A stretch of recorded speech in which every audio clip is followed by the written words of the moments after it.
listening to Unfiltered with Mohammed Uncut, a podcast about personal growth and authentic leadership. If you're looking for tips on how to manage others, get ahead, and make your way up the corporate ladder, this is not the show for you. This podcast is about being of service to others, leading from the heart, and evolving into a better version of yourself. Each episode brings you motivated stories about unfiltered leadership and authentic leaders, those who involve others, use their influence to amplify diverse perspectives, and inspire teams to achieve collective results. If this sounds like you, keep listening.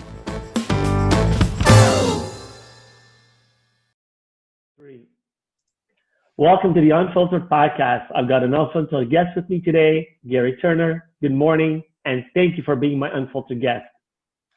Oh, the pleasure's all mine. Thanks for the invitation, Mohammed. Really excited. Thank you. And how do you like my accent? Well, you know it's better than my British one. Come on. Yeah. No, I was just, for the listeners, before we get into this, I was just saying, I love your accent. And I just realized, wait a minute, he's probably thinking I'm the one with the accent. But, you know, besides the awesome accent that you have, you come with so much experience and full of life and giving back to the community. And I want to share part of what you do. I want this to be a fluid conversation, certainly, but I think it's important for me to just to highlight a bit about what you do. So, you know, Garry Turner, who is Garry? Garry is a champion in vulnerability, inclusion, and human-centered design who combines a powerful mix of intentional sales and culture expertise and brings transformation through connection-centered workshops. I love that. He's also a keynote speaker, and he does live events and workshops. And Garry is my unfiltered guest. Once again, Garry, thank you for being on this podcast. And as you may guess, this podcast is all about transformation. It's our own personal transformation so that we become the agent of change in our own lives, so that we can become catalysts for change in our work, in our workplaces, in our communities. You know, at the end of the day, if you can become that unfiltered leader for yourself and lead yourself authentically, embracing who you are, your vulnerabilities, your strengths, your imperfections, what you can give back to the world, you can give more of who you are. The world will embrace who you are. And that's what Unfiltered is all about. Does it mean that, you know, the person in the corner office? Sure. If you think leadership is all about that sort of leading, you and I are going to talk about what leadership is all about today. So Garry, take us there. What does leadership mean to you? Oh, amazing. Well, what an amazing introduction. I just love the work you're doing with this podcast. And for me, leadership, it's changed. It's changed over the last few years. And I think what's happened for me, Mohammed, is that I was brought up, like many of us, on the command and control model, on the follow model. And what I've realized, particularly, I would say the last 18 months, even more. So I'm 44 years old. Like the last 18 months, I've realized that leadership is leadership of self above everything else. So there is, of course, leadership of others, but I think it starts with ourselves. And that is something that's powerfully clear to me now, which wasn't a couple of years ago. First of all, you know, knowing that you talked about vulnerability, so it's no surprise that you're that transparent and honest. What happened 2 years ago that gave you this aha moment, this enlightenment? There's been a few things, to be honest with you. I wouldn't say it was the one thing, but I think one of the big catalysts for me was actually February 2018, which was when I actually paid for the first time for coaching for myself, Mohammed. So I used to be one of the people, like so many of us, I work for an organization and I still do, and I'm very grateful for that. But I'm being paid for a corporation. So therefore the corporation is responsible for my development as Garry. So I put all of my accountability and my growth and everything on them. And then you sort of wake up and go, hang on a second, the world's a lot bigger than just the job I'm working. So I actually invested in myself. There's quite a journey up until that point of February 2018, and we can go wherever you want to go with that. But to answer your question, in February 2018, I invested in myself. So I paid for 6 hours of coaching, one-to-one with a lovely lady here in the UK. And that was the start of the true acceleration in my growth and awareness and my ability to be more vulnerable, was realizing that the stories I told myself for the first 42 years, I didn't need to believe anymore. Was there one particular thing that this person did to you, or one reaction or response to what she did or how she did it, that made you click like that? Or was it a click? So it's a really great question, actually, that. So over the course of the 6 sessions, Mohammed, for me, there was 2 key, I would say, insights or realizations over that 6-hour period. One was the timeline exercise, which any of your listeners and your community could do, which is literally piece of A3 paper or A4 paper and plot significant experiences, good, bad, and indifferent in your life. So literally from when you're born through to where you are right now, what are the peaks and the troughs? And actually look at the peaks and troughs and why were they peaks and troughs for you? So that was the first thing. So that was really powerful. So then what I saw was the adolescent bullying. Yeah. And then I saw the burning myself out, but then I saw the positives, getting a new job or moving location. So I just saw that in just a one piece of paper, which I'd never seen before because we're too busy chasing the different story or the different emotion. And it's all just made up. Like when you actually plot it, you start joining those dots and going, and that then led into the second major realization with me, which was emotional suppression. So I'd spent 35 years suppressing those experiences. Not all bad, great life, great experiences, like nothing to complain about at all, very privileged. But the realization that I hadn't sat in, felt, and expressed emotion in a way that was healthy to let those stories go was another major realization. And to your point, it's not necessarily suppression of things that are difficult for us. We suppress the happy moments too, right? Yeah. Right? Great message. Right? Great like in great our desire to move forward and to achieve and to accomplish, and there's always a shinier object that's going to happen, we're going to get tomorrow. We are always pining for something better, something bigger, something more grand, that we suppress living in the moment and being present. We overlook what we've achieved in the past. You talked about plotting. If I asked you to go back and plot for last year, you'd really have to work hard to find 3 or 4 notable things to just off the top of your mind. I think if you were very intentional and you thought about it, or you looked at a journal if you kept one. But if I just said, hey, what's 3 or 4 horrible things that happened to you last year? You come up maybe with one off the top of your head and maybe one good thing. But if we were to go deep, those things that caused us angst for months on end probably are like this now, which is a good thing. And those things that were super happy for us probably only hold this much gratitude in our hearts for the joy that they brought at that time as well. So, I feel that we humans were by nature ingrateful. And on our journey to become better, more wholesome, more in touch with ourselves and each other and with our environments, we need to embrace gratitude. We need to think about being grateful every single day. And I want to pause there because I want to go back to something and ask you to dig a bit deeper, because some people are going to say, okay, wait a minute, you start off talking about leadership and, Garry, only about 2 years ago had this revelation and he became more of a wholesome leader. You mentioned, and we started talking about that it has to start with you. Change starts with us. We are the person in the driver's seat. It's not our organization that, our jobs don't define us. We define how we get our jobs done. And our jobs are one aspect of who we are. We're very duplicitous, and we're not just that superficial. So, a lot of us, if you say, what do you do? Oh, well, I am and then you launch into what your career is. Rather, who are you, I think, is what we should be asking each other and asking ourselves. So I'm going to pull back a bit and say, Garry Turner, who are you? Well, this is impeccable timing, Mohammed, to be honest, because I've been working through this in the last 7 days. No one even knows what I'm about to share with you because I've not got round to typing it. Blessed. I feel Seriously. truly privileged. So the answer to your question is, who am I? I am here to help individuals and leaders develop their vulnerability muscle, be intentionally inclusive, and design human-centered organizations. That's who I am. Wow. That's it. Why do you care to do that?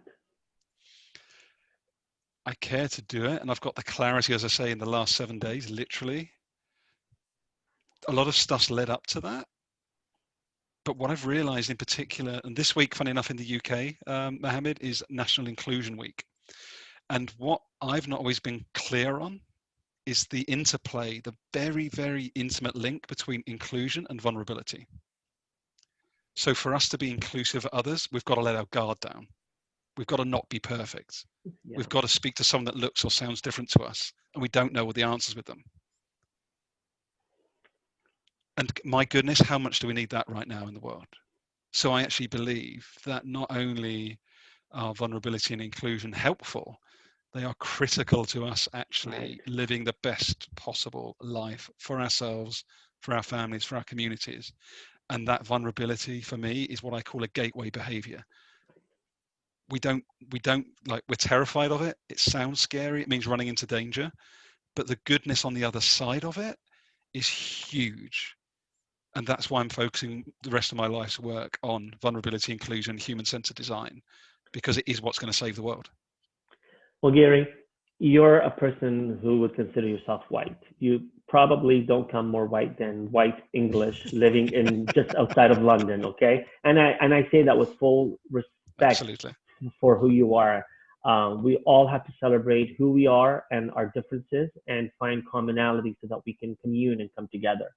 So I respect that, because I think today we've turned the fight for anti-racism and racism into black and white, and that's not it. There are many of us sitting on different ends of the spectrum that are becoming allies to one another, and you opening this door through vulnerability, you're understanding that this is the first step to creating that inclusion through what you do and through your beliefs. Diversity may be a fact, it's all around us, but inclusion is a choice, and we have to choose to become inclusive and practice inclusion. And you're going through the gate of vulnerability to do that. And for most white men, for most men who are privileged, let's put it out there. I look white, I'm privileged, I'm socioeconomic privileged, so you hear the name Muhammad. But most of us have different layers of privilege. And I would like to think, I'm assuming here, and I hope I'm not assuming incorrectly, that you have a certain level of privilege because of your background and your ethnicity and so forth. And for a white man, especially men in leadership, vulnerability is a taboo word. It's a weakness. Emotional intelligence is nothing that we talk about. And I'm talking about, again, men who are privileged, because the C-suite men, 98% of them are, who are leaders in C-suite tend to be men. That needs to change for the good of our society, not to the detriment of white, middle-class men in C-suite positions. But we need that change to become more inclusive. We need to be intentional about it, to celebrate our diversity. But those men don't embrace vulnerability. I think of a man who is on Wall Street or on Canary Wharf. They are a lot more dominant. It's alpha male. I don't talk about these things, and if I do, it's probably with my significant other when I'm whispering sweet nothing into their ear, right? These things I don't talk about in public. You embrace vulnerability as a gateway to embracing ourselves and to embracing others through inclusion. Help me out with that. How do you do it? Why do you do it? So for all the reasons you've just summarized brilliantly. So the evidence is out there, Mohammed, as to, there's so much push for evidence-based research, evidence-based decision-making, and I'm not anti that at all. I think it's really helpful. But how much more evidence do we need that we can grow our businesses, we can have healthy societies, we cannot rape the planet of its resources as much Completely. if we just had more diversity of thought, more diversity of thinking, more of people that don't look and sound like us in the same room? Okay, the evidence is out there, but it's not changing. So my question is, why is that? And it's up here. It's in the mind. It's in the mind of white Caucasian men that look like me, who have the dominant position in society right now. So I'm speaking directly to them.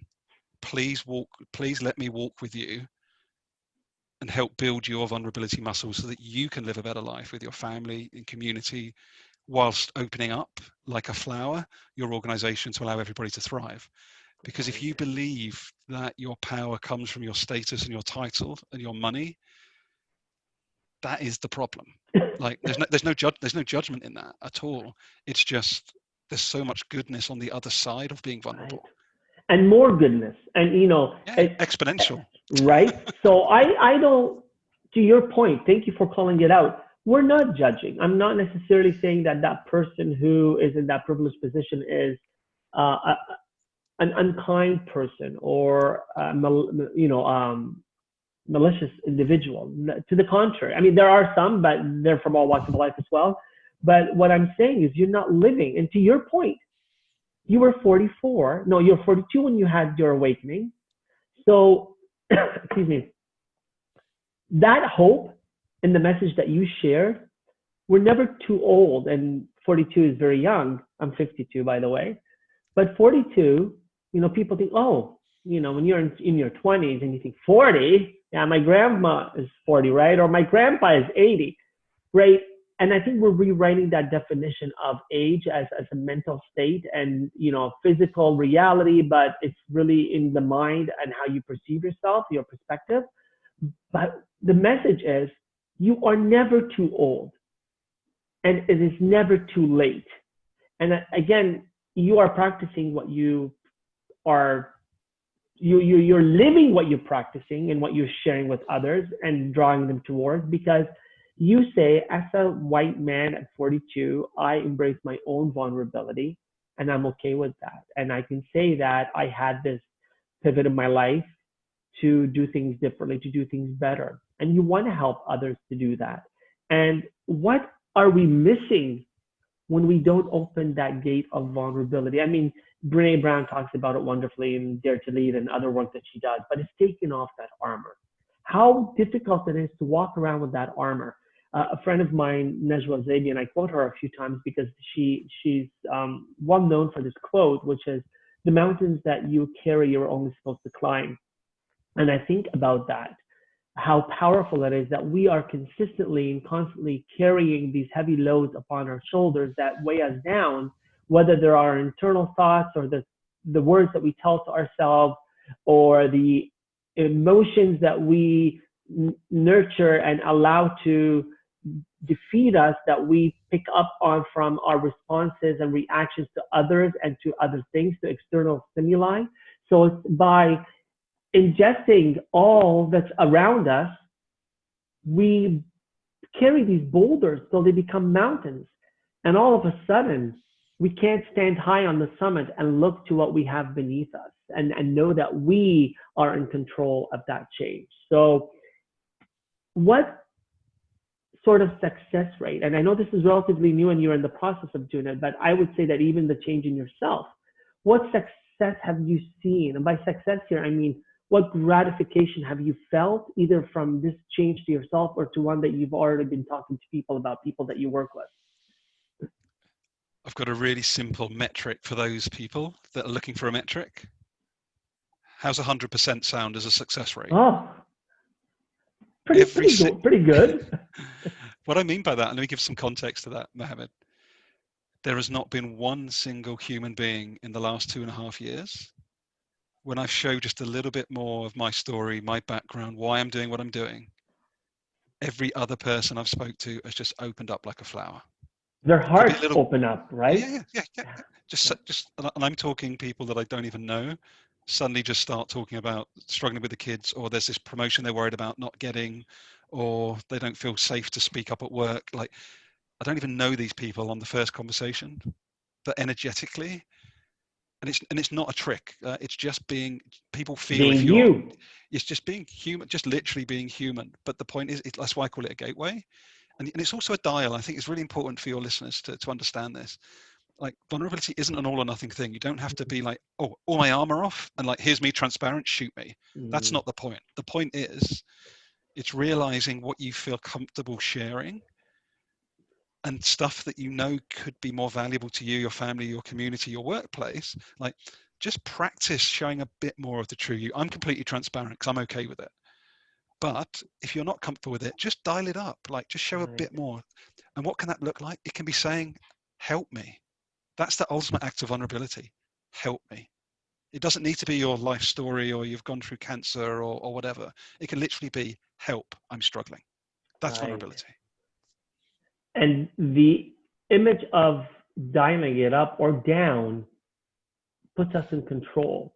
We forget sometimes that we can change that dial, right? Given, to your point, go with your comfort level. This isn't about bearing it all out. It's not complete. I love that. It's not the complete armor off or armor on. It's this is as comfortable as I am. And for people who are dealing with trauma, doing a 180 is difficult. Asking somebody, I think about the experience as a coach, or in your experience with this individual who spoke to you over 6 hours, and I want to go there in a minute.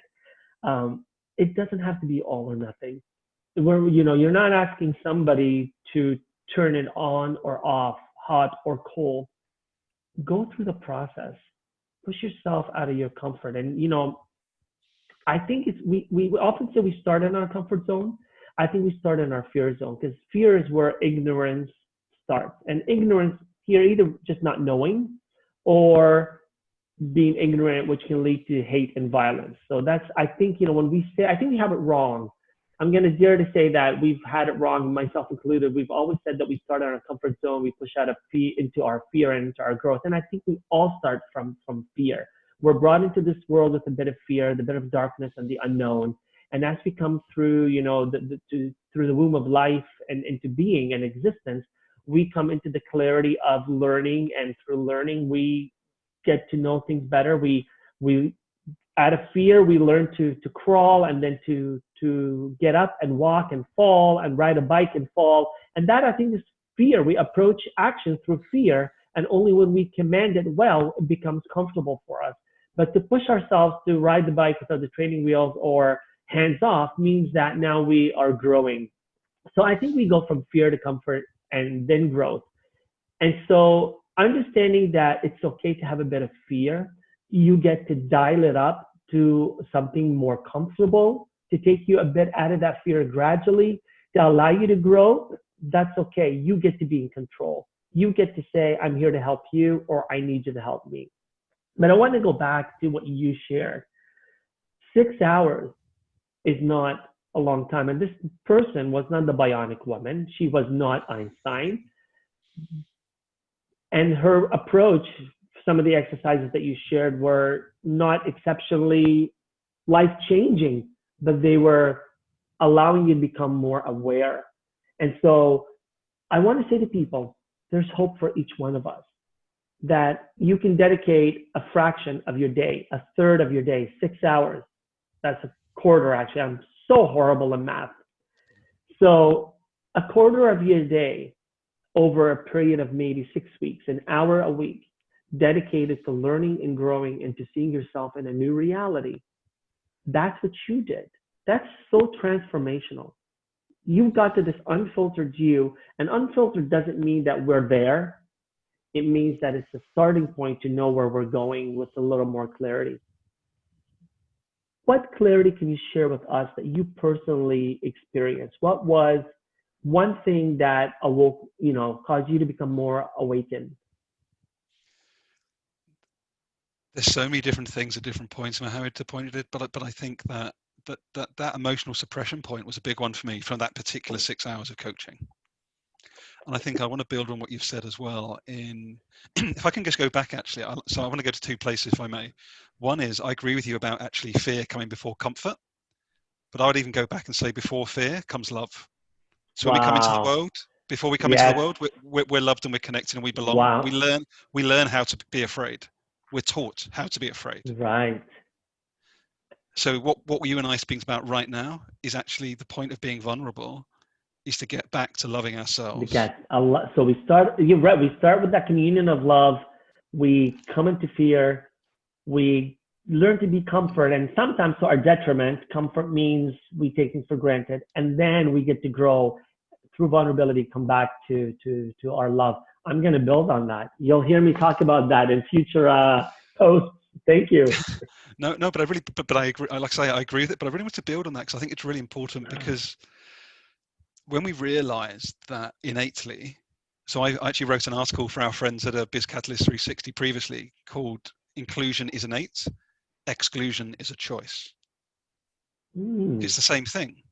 Innately, we are included. So before we learn to exclude others, or before we start building systems that oppress others and not others. So true. That's learned behavior, like exclusion. And sometimes we need to be exclusive. Like if there's a troll or someone's hurting you, like we need to exclude sometimes, but it's a choice. It's a conscious It's choice. power. So, but in the good, in power And with rather than power power with, over. right. Yeah. Power with. Yeah. And so I just wanted just to build out on that part and back to your. Thank you. Sorry, I've sort of gone off a little bit of a tangent there. No, this is all about you. I love it. If you didn't take me there, you would have made me forget that we all start in love, and we end with love, and we live through love. That's what this is all about. Thank you. And I think with each of these experiences, so back to the point about that first 6 hours of coaching, so that awareness and where I was going by clarifying the love piece for me, Mohammed, is when I look at emotional suppression now and how I suppressed the emotion, I didn't feel into it, I didn't feel comfortable to share it. That was fear. That was me being afraid to speak about the fact that I was upset about being bullied as a kid, or I didn't know. More importantly, actually, I wasn't being upset about being bullied as a kid. It was not knowing what to do with the emotion, i.e., do I sit in it? Do I feel it? Can I share it? Do I block it? So realizing that the suppressed emotion. So I wrote a piece called like emotions are just data points on our thinking in the moment. Like none of it is actually causal. Can you repeat that, please? So data points. Mm-hmm. So emotions are a data point on where our mind is in the moment. So the experience I had of being bullied, the emotions I felt when I was age 12, 13 are not what I feel today. Mm-hmm. What I feel or what I felt until recently was the story I told myself about the emotions I had when I was 12 and 13. And the story that continues to change as you retell it time and again. Exactly. So what happens is, so again, speaking directly to men that look like me, particularly men who are in powerful positions, get rid of the stories, man. Like, you don't need to hold on to it anymore. You are good enough. You don't need to bully people. Right. You don't need to exclude people. You don't need to have power over people. Like, those people that you feel you need to control will give you more and more and more if you just get out the bloody way and allow them to be the best version of them. But it will mean you need to be vulnerable. It means you're not going to be the boss. It means you're going to help them be better. And that is leading to serve and not asking others to serve you, right? And that's, when we talk about certain kind of leadership that is all about rank and file and it's control and authoritarian, it's because we expect others to do as we say and, not as we do. And we need to walk the talk. We need to role model and not role play. And that means knowing that it's okay to come from a place of unknowing and uncertainty. And in times like this that we're going through COVID, no one has, as we hear this all the time, no one has a crystal ball. No one has all the answers. And it is okay to say, I don't know. When I was told this, and again, this wasn't that long ago, I learned maybe 5 or 7 years ago, it's okay to say, I don't know. I've been a trainer for 20 plus years. And in a recent event that I attended as a participant, somebody said, you can say, I don't know. However, I will endeavor to learn. It's using the word yet. I don't know how to do this yet. I don't know the answer yet. I can't do this yet. That yet changes everything. It allows you to know that there's opportunity, there's possibility. I don't have to be the boss who commands and dominates and suppresses others. I can be the leader, the friend, the role model to ask others, how do you think we can do this better? And it's that message that I think we need to take to people more, because this is a time when we're resetting, replenishing, revitalizing, re-energizing, and becoming more wholesome. It's not, I just did a podcast this morning and I was asked about, do I want to go back to the old normal? I said, no, I hated the old normal. It was wrong. It was toxic. That's why we're here. And I don't want to build a new normal, because it means that we're using the same precepts of where we were to take us to where we think we should be. We need to just invest ourselves of everything, many of the things that built our current situation. And the earth has said to us, I am resetting, I am healing. And in the process, there will be pain and growing pains. And you who walks upon me, with your 2 feet upon my surface. You need to be more humble and understand that I allow you to walk upon me. And we need to walk hand in hand with each other and not on top of each other. So to your point, it's not power over, it's power with. And that, when we can recognize our vulnerability, that vulnerability is releasing, it's empowering, and it's power. It's truly a place of abundance and not scarcity. Do you find when you first share that story, do people recoil? I know you mentioned earlier that when you tell your story, because it's your story and your perspective, people, they open up like a flower. But do you ever have people just completely shut down because their ego gets in the way? Sure. But I would say there's something, I want to give a bit of a clarifying. So I work in a corporate role. I still work in a corporate role as well as being passionate. And it's funny, I love you talking about being wholesome, Mohammed, because part of my realization, as I shared earlier, the last 7 days, is that I've been operating as 2 Garys. So Garry, the corporate guy, trying to bring some of this into the workplace, and Garry, independent Garry, who's full and wholesome and real and stepping into his vulnerability. And I'm in the process, as you and I speak right now, of merging the two, which included me having a conversation with my line manager last week about I want to do more in inclusion. I want to do more around vulnerability in the workplace. And he's actually helped me with that, which is brilliant. But why I wanted to share that is that he is getting it. And my line manager, he's seen a lot, we've shared a lot of growth. So I just want to actually, let me bring this to life for some of your, if I may, Mohammed, for some of your metric leaders. So I actually ran a culture change project within my immediate sales team of 15 people throughout 2015 to 2018 with my line manager. Nothing else changed. No merger and acquisitions influence. The only thing that changed, similar market dynamics. We increased sales by 42% and margin by 40% over 3 years. Mindset. Nothing else changed except designed it to be more inclusive. Let's design the meetings so everybody's included. Let's not do death by PowerPoint. Let's do learning and development for the people, by the people, not bringing in third parties to tell us stuff off the script.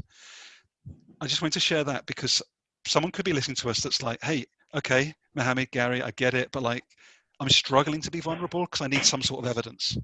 So there's some evidence for you. So I just wanted to share it for those people that might need some evidence.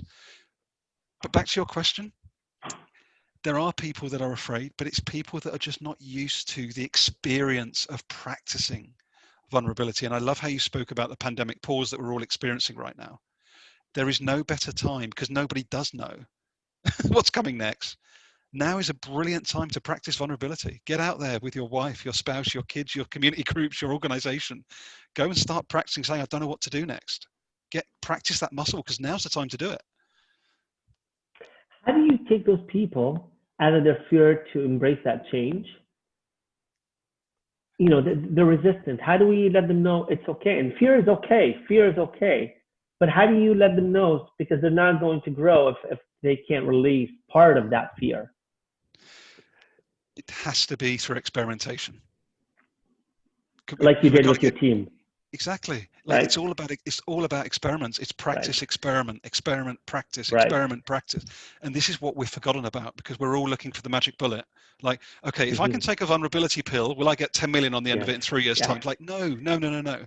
Like every single one of us needs to be role modeling vulnerability and inclusion every second of every day. Dialing it up, dialing it down, depending on how we feel in the moment, but always trying. And I think this is the point for me. If you take a baby step or a big step, it doesn't matter. Just keep on the journey. Just take that first step. That first step is the first step. What is it? The first step is the journey of 1,000 miles starts with the first step. Is that right? Yeah. But and your journey over 3 years, it wasn't overnight. You probably had to recalibrate quite a bit and learn and what can be better in those 3 years that you allowed your sales to change by 40% or 42%. It's because you helped others change their mindset and even their heart set, right? Garry, I want to go back to something that we were talking about earlier, and that is the idea of vulnerability as a gateway, right? A gateway to what? Freedom. And when I talk about freedom, not in a William Wallace type freedom, but really like the freedom of mind, the freedom of energy. let's look at it another way. We were To be able to think about breathe deeply, right? think Right. about the amount of, if I put a little thought experiment for your listeners right now. Think about a time, currently or recently, where you've lost half of a day overthinking about something, a project, A day? How about a a month? deadline. Yeah, seriously, like how much of that time you will get all of that back, and some, because we talk about Moore's law on the curve with exponential technology. I genuinely believe we are on the cusp of exponential humanity. We are touching 5 or 6% of what we're capable of, because we are acting like robots. We have done for 100 years. Like, don't worry about automation taking our jobs. Like, let them take the job. Like, don't worry if you're Let's doing a find job that's, different jobs, better yeah, jobs. find a human job. Do something that's going to Yeah. unleash your potential. And vulnerability is critical to that, because vulnerability is the gateway to allowing us to feel everything else. And Well, we need you've to talked feel. about, so sorry. I was just You've going to say, talked no, we need about, to feel. sorry, Gary, I cut you off there.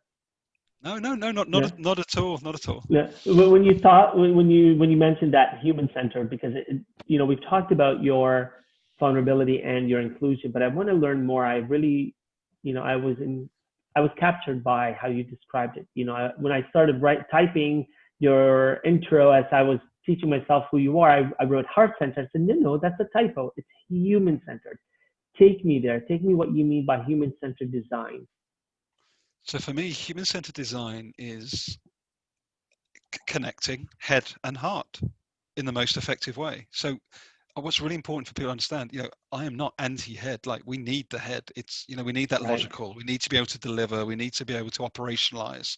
Like, my belief and my experience is the more that we design organizations around our people and not in spite of them, we unleash incredible performance. And again, there is so much evidence to this out there, but it's not happening quick enough because of those senior leaders that look like me that are in their head. And we are stronger because of our differences, not in spite of them. And, let's bring it to this workplace. This is a great conversation for communities and individual one-on-one growth, right? But when you take it into the workplace, when you allow people to remove their armor and to be, to unite the different personas, the home persona or the personal persona with the professional persona. And, and to your point, Garry, who's doing the things out here, and Garry, the corporate Garry, and we need to, you sought permission from your, the person you report to. But at the end of the day, what we need to do in those workplaces is enable people to be more, to act with integrity and to be unified with their persona, so that they don't have to show up differently at work. They can show up as they are. Now, we're not asking people to, we're not asking you to be the person you are at home, or be at work the way you are at home, right? So be at home the way you are at work. But we're asking for that flexibility and that comfort level and that permission to be yourself, whatever that means, to show up more wholesome and wholeheartedly, and to not be afraid. A lot of the time, I think I could have been fired from my day job, my home job, that is. My wife could have given me the pink slip many times, but she's a lot more forgiving. If I was to behave at work in the way that I do at home, I probably have lost my job many years ago, because I take things for granted in my personal life and think I can get away with it, and that's not the case, by the way. And then at work, we are afraid to show up wholeheartedly as ourselves, because we have to pretend to be this person, this role. We want to be the person on our job description. We want our job to define who we are, as we started this conversation, rather than ourselves defining what our jobs are. And so when I look to Garry, I don't look as to the software developer or to the, trainer in the organization, or the writer or the engineer. I look to Garry, to Mike, to Mohammed, to Alice, to Jennifer. I look to people and the skills and the competencies that they bring, and how they enrich the roles that they help to fill and the functions that they help to serve in the organization. And when I look at people not as roles, when I look at people not as job descriptions, when I look at people as people and not as human resources or assets or reports, I look at them as people, individuals who can weigh in they will buy in. They will feel respected. They will feel included. They will feel like they belong. Help me out here. You gave some great examples of vulnerability and inclusion and even, human-centered.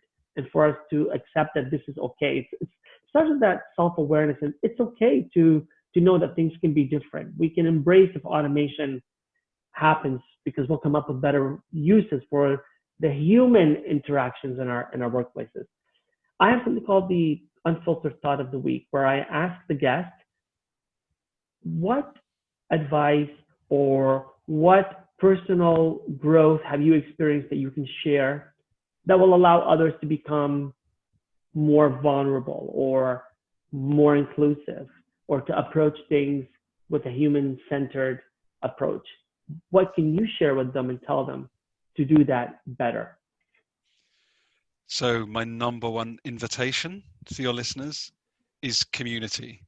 So find your tribe outside. So if you're full-time, you're working in a corporate or you're working for an SME, great. But you're more than that. So what's the community outside of that? Are you with a Hacking HR or a Biz Catalyst or Humans First? There's so many, whatever your tribe looks like, get out there, meet them, engage with them, because that's where a lot of my growth has come from as well. Mohammed has been able to have conversations like you and I are having wonderfully today that allow us to sense check our thoughts, our perceptions, our differences, because guess what? Most organizations have got a job to do. Yeah. Let's be completely honest. And the more that we build our personal network, again, the individual, like what's our network? What does it need to look like? It needs to look very different to what you look like. And my invitation is, if your network looks like you're going to probably live a lot more in fear than you otherwise would do if you had a more intentionally diverse network. Because with the diverse network becomes insight, knowledge, growth, and the mirror gets held up in a far more powerful way than it does if you're in a homogenous group. Amazing. And you made me realize something that I've been doing when I connect with people on LinkedIn, for example. I used to have people and say this to me, and then I started saying it. It's great to connect with like-minded individuals. And I thought to myself, holy crap, what a bunch of shit. Okay, it is great to connect, and you should at least acknowledge that you connected with somebody and, do that better. We're not always doing it enough. And you're connecting with 5, 10, or 50 people a day. It can get onerous to make it personal, but you should. But I said to myself one time, why do I care to connect with like-minded people only? I want to connect with anyone. I want to have a conversation with anyone. I want to be challenged. I want to be proven wrong. I want to learn. I want to grow. I want to be pushed out of my comfort zone. I want to be pushed into where I feel vulnerable, because only then will I realize that there is a different perspective, and that perspective can help me grow. So I welcome meeting like-minded people. I also welcome meeting people who think differently so that they can help me grow. And you, my friend, my unfiltered guest for the day, have helped me grow so much. I thank you for that. I thank you for sharing and being vulnerable, teaching us about inclusion and how we can approach things that are more inclusive through our need to be more human. So congratulations on your journey. And I believe this is not the start of something new, but the transformation into something better. So thank you, and stay blessed. Wonderful. Thanks so much for holding space so beautifully, Mohammed. It's been a privilege. All the best to you. Take care. Thank you for listening to Unfiltered, the show about authentic leadership and personal growth. Like what you heard? Click subscribe, share it, and tell a friend about it. And don't forget to leave a rating.